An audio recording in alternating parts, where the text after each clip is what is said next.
Just start with prayers. Omagyanatimirandasya Gyananjana-shalakaya Chakshurunmilitam Yena Tasmai Shri Gurave Namaha Shri Chaitanya Manobhishtam Stapitam Yena Bhutale Swayam Rupa Kadameyam Dadati Swapadantikam Vandeham Shri Guru Shri Utapadakkamalam Shri Gurun Vaishnavamascha Shri Rupam Sagrajatam Sagana Raghunathanvitam Tam Sajivam Sadhvaitam Savadutam Parijana Sahitam Krishna Chaitanya Devam Shri Radha Krishna Padan Sahagana Lalita Shri Vishakhanvitamascha He Krishna Karuna Sindhu Dinubandhu Jagatpate Gopesha Gopika Kanta Radha Kanta Namustate Tapta Kanchana Gourangi Radhe Vrindavaneshwari Vrishabhanu Sute Devi Pranamami Hari Priye Panchakalpatarubhyascha Kripa Sindhubheva cha Patitanam Pavanebhyo Vaishnavebhyo Namo Namaha नमो विष्णुपादाय कृष्णपृष्ठाय भूतले श्रीमते भक्तिवेदान्त स्वामी नित्यनामिने नमस्ते सरस्वते देवे गौरवाणी प्रचारिणे निर्विशेष शून्यवादी पाश्चात्य देशतारिणे जय श्री कृष्ण चैतन्य प्रभु नित्यानंद श्री अद्वैत गदाधर शिवासादि गौर भक्तवृंद हरे कृष्णा कृष्णा कृष्णा हरे हरे हरे राम राम राम हरे हरे नमो विष्णुपदाय कृष्णपृष्ठाय भूतले श्रीमते कदम्बकानन स्वामी नित्यनामिने नमो विष्णुपदाय कृष्णपृष्ठाय भूतले Hey, thank you all the devotees for joining us again. And yeah, so today we will continue with Canto 3, Chapter 24. That was just nicely recited by Pravan Mataji. So thank you so much. So before I start sharing the verses, so just to kind of do a recap of where we've come to in the Srimad Bhagavatam. So Canto 3, we started, well, this pastime of Canto 3, we started discussing around or about Kardama Muni and Devahuti. So Kardama Muni was a great celestial sage who was performing meditation for thousands of years. And as part of that, his meditation was there in order to support Lord Brahma, his father's service. His father Brahma wanted Kardama Muni to help populate the universe, to help create progeny. And so Kardama Muni was performing his meditation on the Supreme Lord. And part of the reason for that was in order to support that service that Brahma had given to him and be empowered in that way. And so the Supreme Lord came, gave him darshan, and also told Kardama Muni that, look, you know, what you're after, I've already prepared it for you. Very soon, the king of the universe, Swayambhuva Manu, will come with his wife and daughter Devahuti, and they will be interested in having you marry their daughter Devahuti. And as part of that, you will also get me, get an expansion of myself as a son. And so Kardamuni, sorry, Swayambhuva Manu comes to Kardamuni's ashram. They have the discussion. Then Kardamuni agrees to the marriage with Devahuti on one condition. And that condition was that as soon as Devahuti bears semen from Kardama Muni, then he will renounce. He will go and focus his life on the true purpose that he had and that all of us have, which is to absorb ourselves in the Supreme Lord. And so that condition gets accepted. Kardama Muni and Devahuti get married, and for many years they're living together in the ashram. And at some point, Devahuti desires to have children. And so Kardama Muni and Devahuti go around, yeah, if it's hundreds or thousands of years again, but yeah, they travel and in the end they generate progeny. So they have 9 daughters, as was mentioned just earlier today. And when those 9 daughters are born, Kardama Muni is like, okay, I've done what I needed to do. Now I'm going to leave. But Devahuti, uh, being shy, being a chaste wife, being a woman who is innocent and kind-hearted, but also desirous of being sheltered. She very faintly speaks to Kardama Muni and expresses her desire that, look, like, yes, we've just had children, nine daughters, but what am I going to do without you? how am I gonna be protected without my husband? At some point, the daughters will leave. They will get married and leave for their own homes. So who's going to protect me then? And so Kardama agrees. Okay, fine. I'll stick around. And then they have a son, Kapila, right? So we see that Lord Kapila appears as the son. And after some time, Brahma also comes, and by Brahma's instructions, Kardama and Devahuti get their 9 daughters married off to 9 great sages. And so we see that Kardama is now preparing for renunciation part 2, or attempt 2, shall we say, where now that the son is born, now that the daughters are married off, now that all the duties are completed, he's thinking, okay, let me now attempt to retire from married life. What's interesting as with the verses that we read also, from verses 27 until 40, we see a beautiful discussion or a dialogue between Kardama Muni and Lord Kapila. Because what we realize or what we see is that Kardama Muni wasn't whimsically giving up his material duties and material life. He was doing so very systematically. He was doing so having completed his duties. And specifically in these verses, we see that he's doing so by taking permission from the Supreme Lord. And the 2 verses that we have today, verses 33 and 34, I don't know. Okay, yeah, I do have rights to share. So verses 33 and 34, we will see and read about how Kardama Muni glorifies the Supreme, or glorifies Lord Kapila as the Supreme Lord. But then also in the very last verse, he puts forward his request, his desire to actually accept a life of renunciation. And he's seeking permission, which is the interesting part. So would anybody like to read the Sanskrit and then the translation?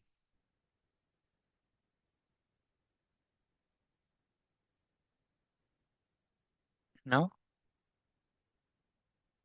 Don't be shy. Okay. Okay. I can try, Prabhuji. Yes. Yes, Mataji.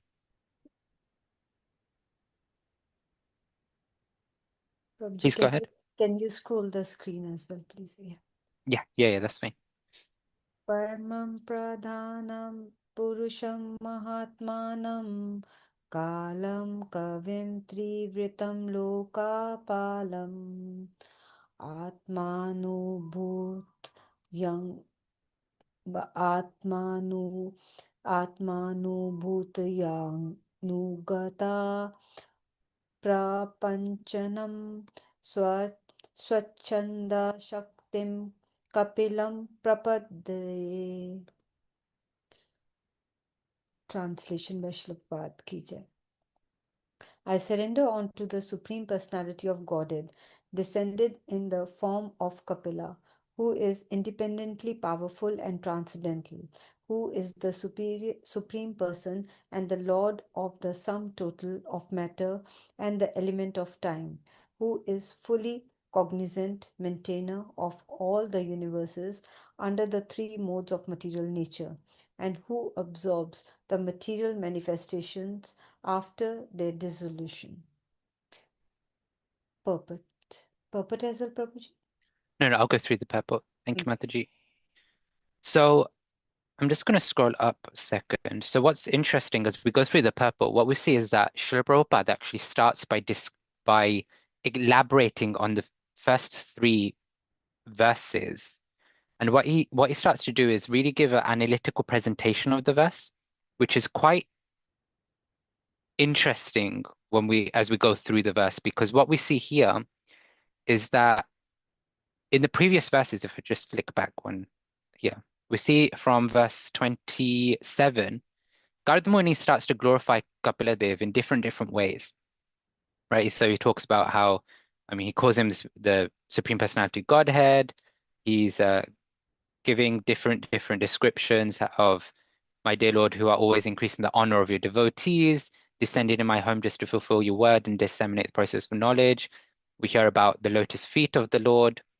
And like this, different descriptions are given. But in verse 33, Prabhupada starts the translation by saying, I surrender unto the Supreme Personality of Godhead. And as we go through the purport, we'll see that Prabhupada actually very much focuses on describing the Supreme Personality of Godhead through the verses, through the words that are used in the Srimad Bhagavatam by Kardama Muni. So we start off with the six opulences: wealth, strength, fame, beauty, knowledge, and renunciation are indicated here by Kardama Muni, who addresses Kapila Muni, his son, as Param.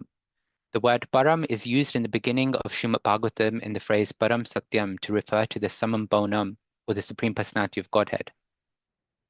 So the word Bhagavan is often broken down into Bhagavan, and it's a term that's often used that relates to the six opulences of the Lord, which are wealth, strength, fame, beauty, knowledge, renunciation. When we think of the six opulences, then we see that actually everybody in all of creation is trying to develop at least one of these six opulences. We see so many people in the material world are trying to develop or trying to become great or successful through wealth, right? When you look at society, then how are people measured usually? It's by the amount of money they have, by the amount of wealth they have, by how big their house is, about how do they have a Tesla, a Rolls Royce, or a banged up Vauxhall, right? We see that people are respected in society based on how much wealth they have. But who can have more wealth than Krishna? We see that in the Dwarka pastimes, Krishna has 16,108 palaces. And those palaces aren't made of bricks. They're not made of wood. They're not made of concrete. They're made of jewels. They're made of diamonds. They're made of rubies and all these different gems. Who can be more wealthy than Krishna? Strength. You see, so many people in society go to the gym, develop muscles, develop so many things. You see Guinness Book of World Records, where people are pulling aeroplanes that weigh tons just with their teeth or with their fingers or with their hair or something. But who can be stronger than Krishna when when you see that in the Mahabharata, it's described in the Mahabharata, it's actually described that if Krishna had fought, so I think I'm sure everybody knows the story whereby prior to the war, when the war was announced, then Arjuna and Duryodhana go to Krishna and basically ask which side is Krishna going to fight. But Krishna's like, I'm not going to fight on any side. I will be the charioteer, or I will be an advisor on one side, and on the other side, I will give my army. You guys decide. And obviously, there's a whole background to that pastime as well. But it's described that actually, if Krishna had fought the war and he was on one side of the battlefield, and all the other warriors, including the Pandavas, the Kauravas, everybody was on the other side, there would be no challenge. There would be no, the war wouldn't even last 18 days because Krishna would very quickly just annihilate the entire population. And that's one of the reasons why Krishna didn't fight, because the battle would be completely unfair. And so who could be stronger than Krishna? And even in his childhood pastimes, we see the lifting of Govardhan Hill, just with a pinky, not of the normal strong hand, but the pinky of his left hand. He just lifts Govardhan Hill as if it's described as if it was a child picking up a mushroom. So who can be stronger than Krishna? Then we see fame. Fame is an interesting one with Krishna because how many personalities do we recognize who have changed the course of the earth but were 100, 200 years ago, 500 years ago? Not many names would come to mind. But Krishna came 5,000 years ago. And not only is his name known today, not only is he recognized as a personality today, even beyond just the Hindu community, but even in the Western world, where even amongst those who don't know the the Krishna consciousness movement or don't know of the Hindu community and the Hindu tradition. If you put a picture of Krishna or put a picture of Krishna and Arjuna on the battlefield, chances are they'll recognize that that's Krishna.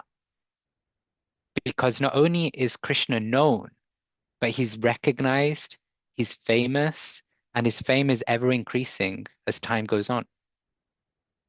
Then we look at beauty. Beauty is a really interesting one. I was listening to my Guru Maharaj a couple of days ago, and he was sharing this very beautiful pastime of a Ramanujacharya incident. So Ramanujacharya is one of the great acharyas from a different sampradaya, actually. And he had a disciple who was a great wrestler. Like he was a very strong personality. His name was Dhanurdas. And what happened is before he even became a disciple, before Dhanurdas even became a disciple, there was a great Shrirangam celebration that was taking place. And Ramanujacharya was looking around and seeing that, oh, like all the devotees are so absorbed, so immersed in the celebrations, in looking at Krishna and all these things as part of the festival. But as he was looking around, he saw that there was one person who just wasn't absorbed in the festival. And so he was perplexed. He was like, why? So he went up to this person and then he spoke like everybody around you is absorbed in Krishna, in the festival, in the celebrations. What are you doing? And his name wasn't Dhanudas then, but this wrestler, he's basically says like, oh, like I find nothing more beautiful than the eyes of my wife, right? He was completely captivated by his wife's eyes, or looks in general, her beauty. And so it was like, I can't take my eyes off her. And so Ramanujacharya basically said, okay, right, do you think that your wife is the most beautiful thing in all of creation? And the wrestler's like, yes, of course. There's nobody more beautiful than my wife. So Ramanujacharya basically said, okay, tomorrow you'll come with me. Meet here, same time, same place, and I will take you to someone who is more beautiful than your wife. And so that time comes, the next day the wrestler comes, Ramanujacharya comes, and Ramanujacharya takes this wrestler to Lord Ranganath, right in front, right up close to the deities. And because of Ramanujacharya's potency, he's able to connect with the deities, and the deities actually give darshan to the wrestler. And as the wrestler sees the beauty of Lord Ranganath, he's convinced that there's nothing more beautiful. Not even his wife can attract him anymore. And so they both basically become very great saintly disciples of Ramanujacharya. If somebody is captivated by the beauty of this world and by the beauty of the opposite sex, then Krishna is saying that, look, and even our acharyas say, don't look at Krishna. If you want to be attracted to the material world, don't look at Krishna. Don't look at his smile. Don't look at his face, because the beauty of Krishna is not something that is comparable to anything of this world. So who can be more beautiful than Krishna? And even in the Bhagavad Gita, we see that in chapter 10, Krishna says that of all beautiful things, of all beautiful things of the material world are just a spark of my splendor. So what can be more beautiful than Krishna? Then we look at knowledge. We see that in the Bhagavad Gita, Krishna tells Arjuna that actually I spoke the same knowledge, the same wisdom many, many thousands of years ago to the sun god. I remember that, but you don't. Who can be more knowledgeable, who can have more memory than Krishna? And renunciation. Well, many of us are aware of Krishna leaving Vrindavan. He left that place where he got the topmost love from the gopis, from the damsels of Raja, from the gopas, his friends, from the elderly gopas and gopis in a parental form. But he left all of that. He left it behind to go to another place, to go to Mathura and then to Dwarka. So even though Krishna had all of the love available to him in Vrindavan, he left because he had no attachment, because he was completely renounced. And so just in the first word, we see Param, how Srila Prabhupada is expanding on this idea of what it means to be transcendental, specifically in relation to the Lord. So as we go on, so Param is explained further by the next word, Pradhanam. Pradhana comes up in Canto 2, whereby we talk about the creation of the universe, Pradhan, the unmanifested matter. So from everything, from the Pradhan, from the unmanifested matter, manifest matter comes. And so what we see here is that Krishna is actually described as, or the Supreme Lord is described as, the chief, the origin, the source of everything, Sarvakarana Karanam, because he's the source of that Pradhan, right? Pradhanam, source of the Pradhan. The Supreme Personality of Godhead is not formless, he is Purusham. So it's interesting, he's Purusham, or the enjoyer, the original person. So it's interesting because whilst describing these characteristics of the Supreme Lord as Param, as Pradhanam, one can develop uh, a very impersonal understanding of God. And Gautam Muni immediately calls out that no, this is not an energy. This is not a thing in the mind. This is not a made up thing, nor is this just a impersonal energy. The Supreme Lord is a Purusham, is a person, is an enjoyer, is a tangible person that you can have a relationship with. Of course, many of us will know from Bhagavad Gita and other sections of Bhagavatam that there's three levels of understanding the Supreme. There's the Brahman, which is the energy. Then you've got the Paramatma, which is the super soul. And then you've got Bhagavan, which is the personal aspect of the Lord, which is the most complete of all three levels of understanding.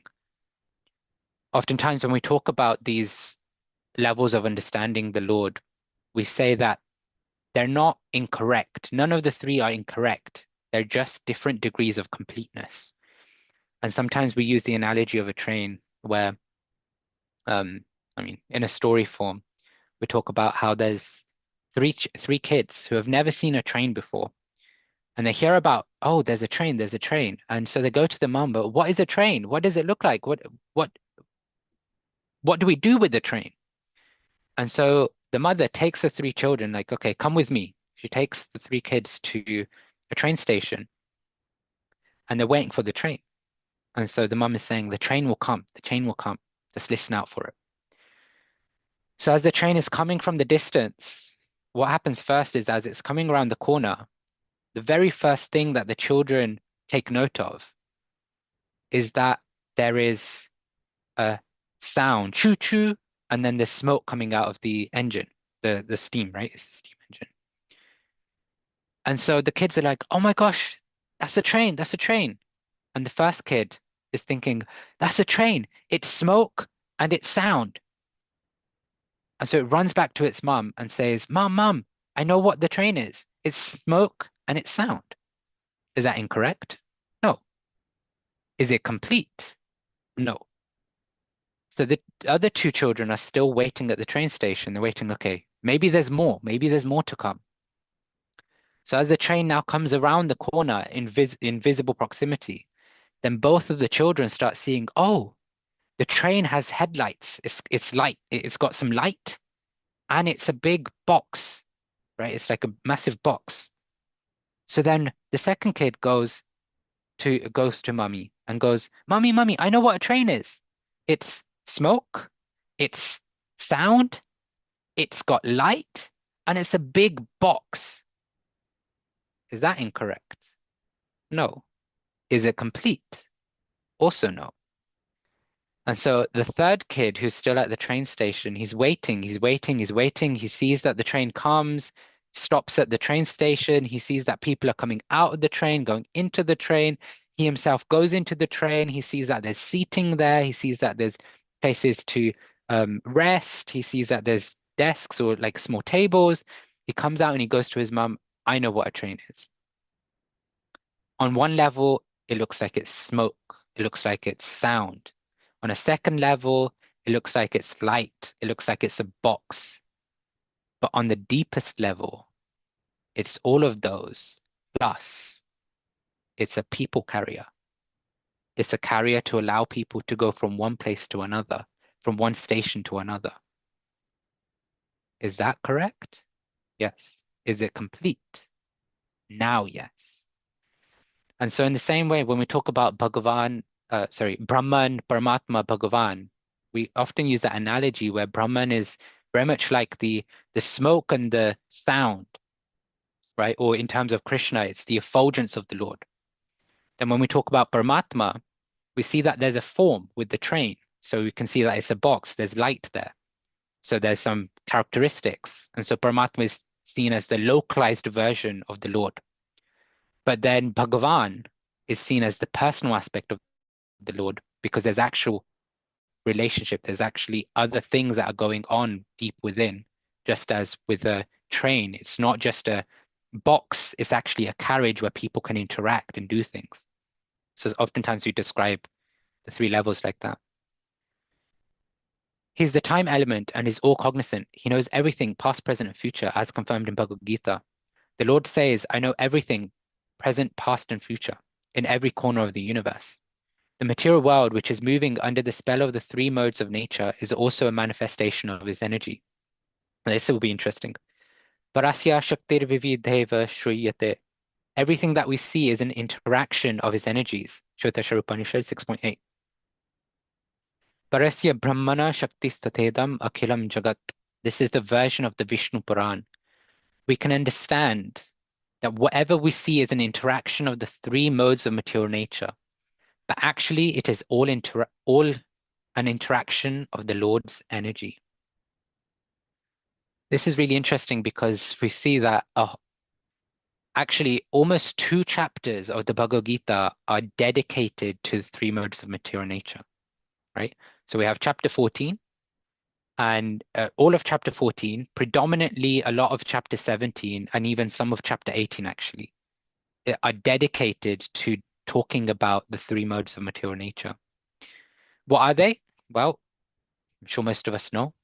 They are ignorance, passion, and goodness. The three modes of material nature are described oftentimes as consciousness or characteristics or nature associated to everything and everyone around us and within us.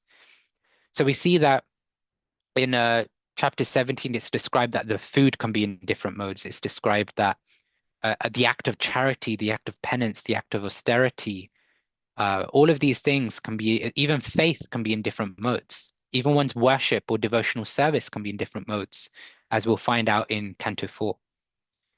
So all these things, everything is associated or interacts with or under the influence of these three modes. And so what we take away is that actually all of these three modes are just energies of the Lord, but they're external energies. They're manifestations of the Lord's external energies that are interacting.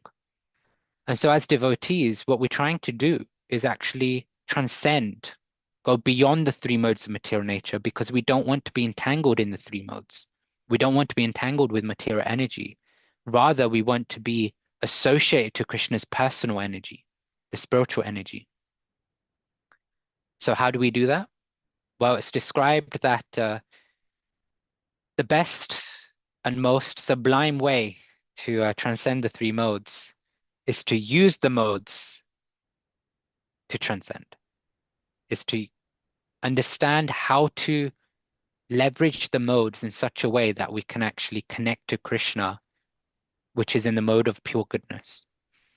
And so oftentimes we say that situating ourselves in the mode of goodness, which is the best of the three modes or the most purest of the three modes, albeit it's not entirely pure because it's still conditioned, it's still part of the material energy. But we talk about how devotional service is best practiced when we're situated in mode of goodness, because from there we can use it as a springboard to connect with Krishna in the mode of pure goodness. But if we think of the modes, ignorance is there, passion is there. All of us are conditioned in different ways or everything around us is affected by the three modes in different ways and different degrees. When we're sleeping, arguably we are in the mode of ignorance because one of the symptoms or one of the qualities of the mode of ignorance is lethargy, right? Or being sleepy as well. But as devotees, we recognize that actually Krishna also says that one who sleeps too much or one who sleeps too little cannot be a sage of steady mind. And so it's important for us, even as devotees, that we recognize how much sleep we need, how much recreation we need, how much of different things we need in our life to situate ourselves to serve Krishna nicely. The goal of life, the goal of spirituality is not to be in the mode of goodness, but it's to use the modes to connect with Krishna in the mode of loving God. But the best way to practice that is indeed rising up to the mode of goodness, but then also recognizing that areas of our life will be in the mode of ignorance and passion, but properly utilizing those in order to support our service to Krishna. Lokapalam, he's actually the maintainer of all living entities. Nitya Nityanam. He's the chief of all living entities. He is one, but he maintains many living entities. God maintains all other living entities, but no one can maintain God. This is his Swachanda Shakti. He's not dependent on others. Someone may call himself independent, but he's still dependent on someone higher.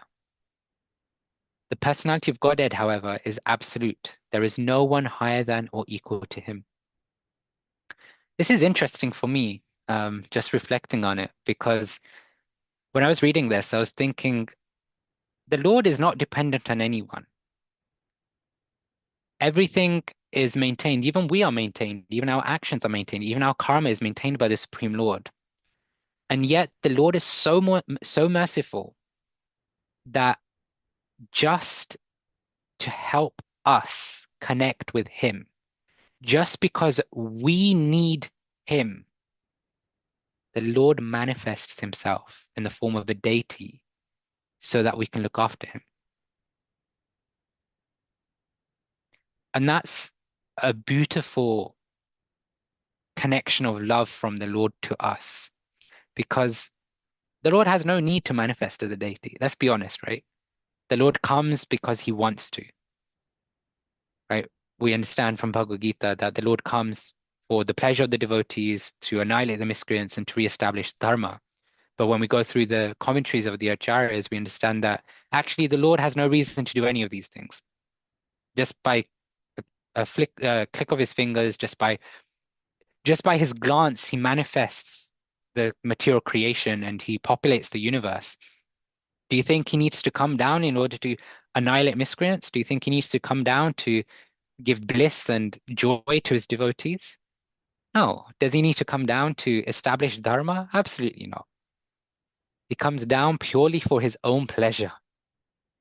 And so the Lord, even in the deity form, comes for his own pleasure, but he does so out of mercy so that we have an opportunity to serve him.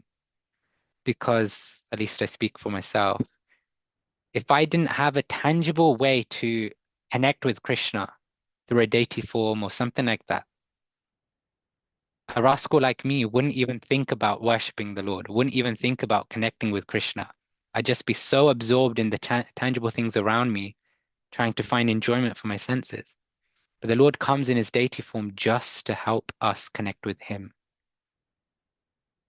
And so much we can do with the deities, right?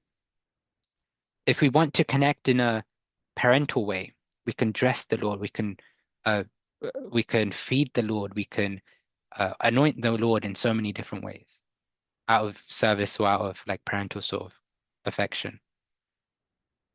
If we want awe and reverence, we can bow down, we worship, we offer great gifts, decorate the Lord, or offer jewelry and crowns and all these things to the Lord.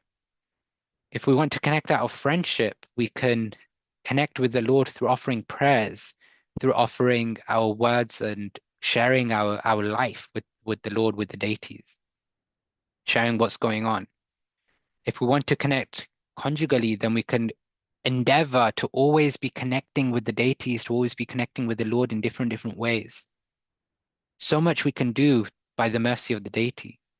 And yes, Kali Yuga, the Yuga Dharma is chanting the holy names, but how much taste do we actually have to chant the names constantly? At least speaking for myself, I don't. I can go for kirtan for an hour, 2 hours maybe, I don't know. But chanting, the real taste, right? So oftentimes in kirtan we can be like, oh yes, I've achieved a very elevated platform. I have attained love of Godhead. I'm crying, tears are running down from my eyes, just wishing I was with the Lord in this moment. At that moment, turn to your bead bag, start chanting in isolation in a solitary mode. See how long that mood and that desire lasts. Because one who has taste for the holy names, whether it's kirtan, sankirtan, whether it's japa or any other form, it doesn't make a difference. They're not connected to how good the music sounds. They're connected with how much taste, how much joy, how much bliss there is in the names alone. Anyway, conscious of time, I can keep going. Um, Kapila Muni appeared as a son of Kardama Muni, but because Kapila is an incarnation of the Supreme Personality of Godhead, Kardama Muni offered respectful obeisances unto him with full surrender. Kardama Muni is the father of Kapila Muni, and yet Kardama Muni is offering such elaborate prayers, such elaborate offerings to Kapila Muni, and also, as I've got highlighted here, offers his respectful obeisances unto him with full surrender. Some will say this is like a rasa bhas, right? This is like a destruction of the mellow of the relationship between father and son. On the material level, that may be true, if you look at this pastime in a material way. But when you look at it from a spiritual perspective, we see that this is a devotee, Kardama Muni, whose relationship with the Lord is that of a neutral or service-oriented mood. And so what he's doing is that even though the Lord has come as his son, the Lord himself has introduced rasa bhas in the external sense of the relationship. But Kardama Muni is very, very cognizant of the fact that no, no, no, no, no. My relationship with the Lord is not that of a father. My relationship with the Lord is that of a servant. And so Kardama Muni especially endeavors to make sure his own reverence towards Kapila Muni is recognized, is known, and is expressed through the words of glorification that we've seen in the verses up until now in this one, and also in offering as obeisances and surrender. And we see this as a huge contrast to Nanda Maharaj in Vrindavan, where Nanda Maharaj was very similar, the father of Krishna. But because Nanda Maharaj's relationship with Krishna was of a Vatsalya nature, both materially and spiritually, that rasabhas did not exist. That destruction of the mellow of the relationship didn't exist because the the spiritual position of Nanda Maharaj was to be the father of Krishna. And so we see that Nanda Maharaj will chastise Krishna, he will um, embrace Krishna, he will smell Krishna's hair, and all these different things, give affection, give love, so many things. Another word in this verse is very important. Atmanu bhutya nugata prapancham. The Lord descends either as Kapila or Rama, Nrsimha or Varaha, and whatever form he assumes in the material world are all manifestations of his own personal internal energy. They're never forms of the material energy. The ordinary living entities who are manifested in this material world have bodies created by the material energy. But when Krishna or any one of his expansions or parts of the expansions descends to this material world, although he appears to have a material body, his body is not material. He always has a transcendental body. Satchit Ananda Vigraha. We understand that the Supreme Lord has a eternal, full of knowledge and blissful spiritual body. But fools and rascals who are called mudas consider him as one of them, and therefore they deride him. They refuse to accept Krishna as the Supreme Personality of Godhead because they cannot understand him. In Bhagavad Gita, Krishna says, Avajanati ma mudha. Those who are rascals and fools deride me. When God descends in a form, this does not mean that he assumes his form with the help of the material energy. He manifests his spiritual form as he exists in his spiritual kingdom. If we just go back to the Mahabharata pastime, we see that before the war takes place, Krishna goes as a peace messenger to the Kauravas, to Dhritarashtra and Duryodhana. And when he's speaking, and this is where the famous statement is spoken by Duryodhana that he's not even willing to give a piece of land the size of the tip of a needle to the Pandavas. Then Krishna, in his last ditch attempt at stopping war from happening, at saving the massacre of mass population, Krishna reveals his supreme form, his universal form, not the same one that Arjuna sees, but a different form to Duryodhana, and I believe Dhritarashtra also. But they just don't accept it. Duryodhana is like, who is this guy? Like, arrest him, right? Lock him up. And the Supreme Lord is trying to show his form that, look, like, everything's running by my desire, by my will. What are you doing? Like, listen, like it's for your own good. Listen to me. But Duryodhana, out of his, as Srila Prabhupada calls out here, out of his foolishness and rascaldom, he can't see, he can't accept, he can't understand that Krishna is the Supreme Lord standing right in front of him, coming as a peace messenger for the Pandavas. Similarly, in Mathura, when Krishna leaves Vrindavan, goes to Mathura, and he's entering the battle arena with the wrestlers. What their names now? Anyway, yeah, the wrestlers just before they kill Kamsa, basically. Then we see in the description of the Srimad Bhagavatam in Canto 10, in this section, probably around chapters 45, between 45 and 50, I think. We see a description of how everybody in the audience, or not even just the audience, everybody in the arena is seeing Krishna and Balaram in different ways, according to their relationship, according to their mellow with Krishna.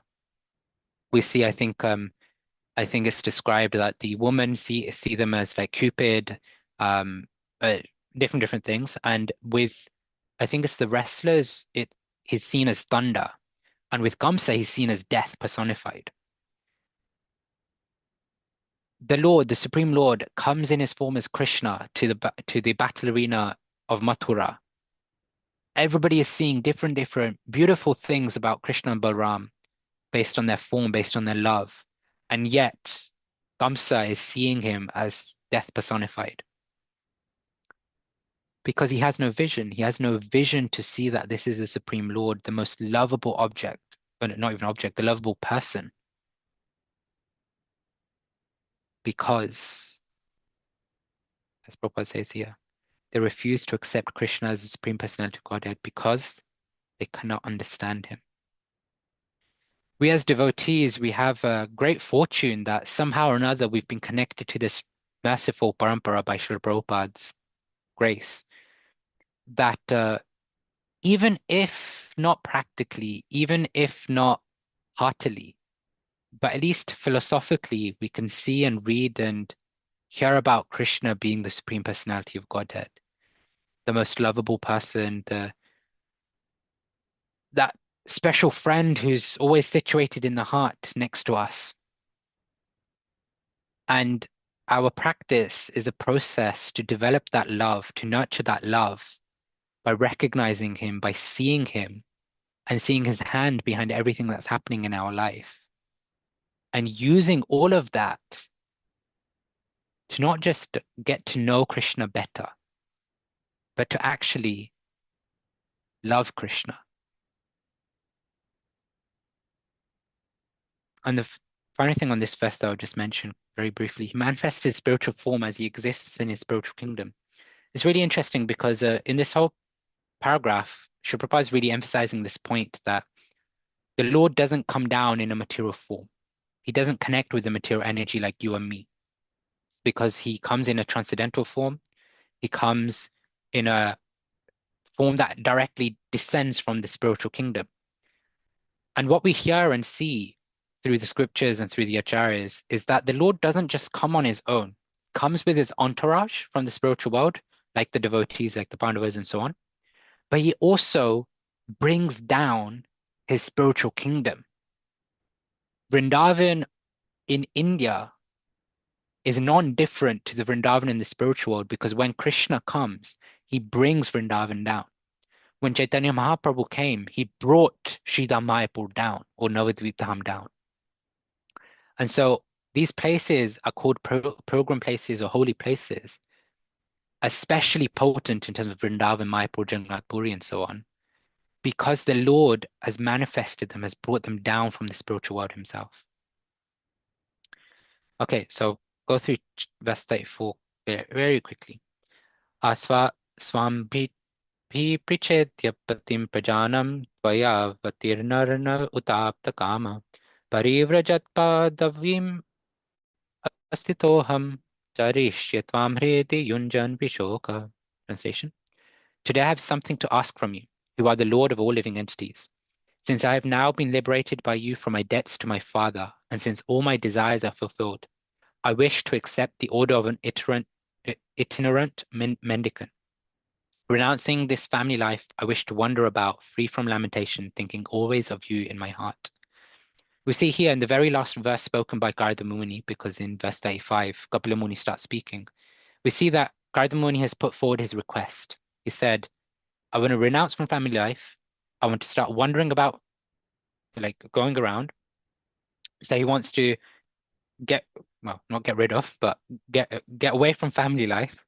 He wants to start just living a free life, living a life in the mode of goodness, and then, sorry, in a not mode of goodness, sorry, in a mode of pure goodness, in the sense of he's not attached to anything, he's not associated to anything, free from lamentation, which is connected, i.e., this idea of being in spiritual enlightenment, and then especially thinking always of you in my heart.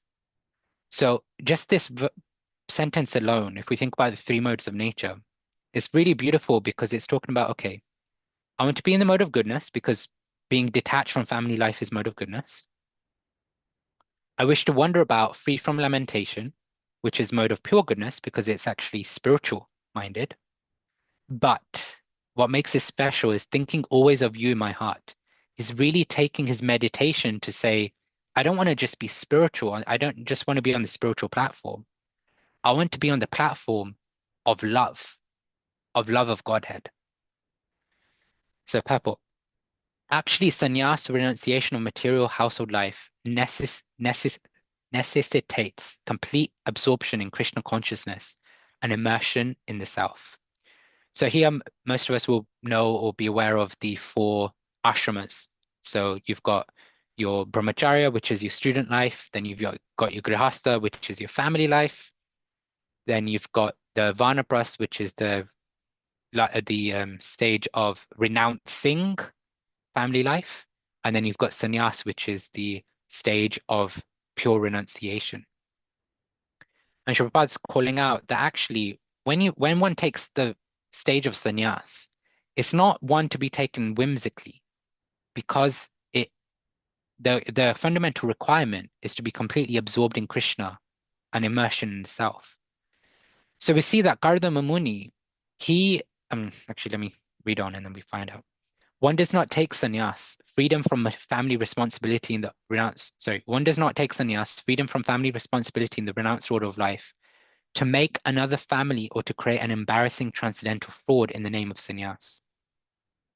Sannyasa is a very special ashram in which there is no association with the material energy at all, none allowed even. And what we see should Prabhupada really calling out here is that one shouldn't whimsically try to detach from family life. Sometimes even us devotees, we might think, oh my gosh, family life is such a struggle, so many duties. If you're married, you've got a spouse to like manage and all the arguments that come with it. If you've got kids, you've got to, you've got to discipline them. They don't listen half the time and so on and so forth. You've got potentially a job which isn't to your satisfaction. You've got a social scene that you have to attend to, whether it's family, friends, or even devotee circles. Uh, you've got all these things to manage, and it's like, I just want to be free of it all. right? I just want to get rid of all of these anxieties. If only I could be renounced and give it all up. Sometimes a thought may come, but is that thought coming from a cultivation of renunciation, or is that coming from a, yeah, oh, if I just flip this around, is that coming from a desire to be free and relieved from family responsibilities immaturely, right? So the sannyasa ashram is not one to be taken lightly. It's one where we are actually cultivating and have achieved a level of perfection, in quotes, of renunciation. And so that's why the four stages are there, where brahmacharya is there. So you're in student life, you're focused on the studying material and spiritual sciences, and then you enter grihastha. You may choose not to, that's fine, but then you enter grihastha. So you're married. Now you're regulating your sense enjoyment, but engaging in it. And then you've got vanaprasth, which is then starting to renounce from it.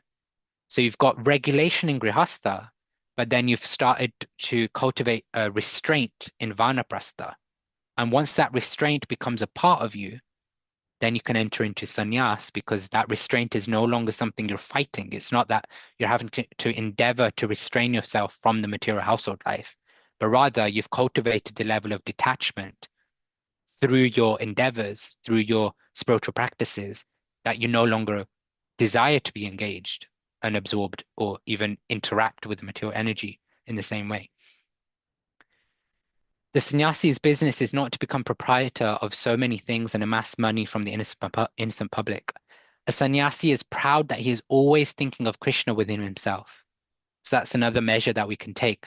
How ready are we for a life of renunciation? Well, are we thinking of Krishna 24/7? Is whatever that is coming into our life, distracting us from Krishna, or are we able to use it to connect with Krishna? Of course, there are two kinds of devotees of the Lord. One is called Goshtyanandi, which means those who are preachers and have many followers for preaching the glories of the Lord, and who live among those many followers just to organize missionary activities. Other devotees are Atmanandi, or self-satisfied, and do not take the risk of preaching work. They therefore remain alone with God. We see that in ISKCON, being a Goshtyanandi is much more prominent and much more encouraged than being an Atmanandi. We see in our lineage how, well, in the Bhagavad Gita, we see in chapter 18 that Krishna says that one who preaches about this knowledge, this spiritual wisdom, is most dear to me. So when we take that as the basis, we see that 500 years ago when Chaitanya Mahaprabhu came, he didn't he didn't practice a spiritual life of Atmanandi, of just being self-satisfied. But Sri Chaitanya Mahaprabhu, who is the Supreme Lord and who developed the Gaudiya Vaishnava Sampradaya, or Gaudiya Vaishnavism and down, we see that he very much focused on preaching. We see that he went to South India to preach. He went to different states. He went, on a whole tour of India just to preach and glorify the Lord and encourage and empower various members of the public to chant Krishna's names. And so taking that spirit, we see Bhaktisiddhanta Saraswati Thakur, he was a preacher. Srila Prabhupada, he was a preacher. We see that Srila Prabhupada's disciples, many of them, they're preachers because their focus of the sampradaya that we come from, the focus of the lineage we have is to preach. And that's why we see that Yada Dikhe Taha Kaha Krishna Upadesh. We see Chaitanya Mahaprabhu says that wherever you go, whoever you meet, just speak about Krishna, glorify Krishna, remind them of Krishna, tell them everything you can about Krishna. And sometimes we may think that, oh, I don't know much about Krishna. I don't know how to speak on the Srimad Bhagavatam. I don't know how to speak on the Bhagavad Gita. How can I preach? Then Srila Prabhupada very mercifully gives us something very, very simple, because say his disciples questioned the same thing. Srila Prabhupada, we don't know much about Krishna as much as you do. How can we preach? How can we tell people about Krishna? And so Srila Prabhupada calls upon a very small young girl called Saraswati. And he says that he calls out Saraswati and says, look at how she's preaching. What does she know of Krishna? Whatever she knows, she is preaching. She goes, Saraswati's technique, right? A small girl, can't remember how old, maybe somebody on the call knows, but very small, maybe 5 years old or 7 years old, something. On the streets, she would pull on somebody, right, on the street, like pull their jacket or something and go, Sir, do you know who Krishna is? No, who is Krishna? Krishna is the Supreme Personality of Godhead. And that's her preaching. So whatever little we know, we can preach. But the idea is that we preach. The idea is that we share about Krishna, we speak about Krishna, because it does two things. Well, three things. One is that it reminds us of Krishna, right? Because have you noticed, like, if when you talk about Krishna intentionally, then you're reminded of Krishna yourself. You remind yourself, oh yeah, I'm a devotee. Oh yeah, I haven't chanted my rounds yet. Oh yeah, I haven't read from the Bhagavatam today yet. Oh yeah, there's a class coming up, right? We remind ourselves of Krishna. The second thing that happens is that our senses become purified, our desires become purified, our consciousness becomes purified just by connecting with the Lord in that way. And the third thing that happens is that the super soul in the heart of the other person becomes pleased. And so, I think I had this from Geshe Maharaj, maybe somebody else, but somebody had told Geshe Maharaj once, a senior devotee, that actually the odds are against the other person when you speak about Krishna, because you want them to connect with Krishna. The super soul in your heart wants them to connect with Krishna. The super soul in their heart wants to connect them to Krishna. It's only that soul that doesn't want to connect to Krishna. So it's 3 against 1. The odds are in your favor that the other person gets connected to Krishna. So wherever we go, we want to talk about Krishna because it helps us, it purifies us, and it pleases a super soul in the other person's heart, such that they may, by chance, get connected to Krishna, provided Krishna's mercy is there. And so that's why we very much focus in ISKCON on being a Goshtanandi or preaching work as our main way of connecting with Krishna. Yes, Atmanandi is there to the degree of our personal bhajan or personal sadhana, but a lot of prominence is given on being engaged in the missionary activities also.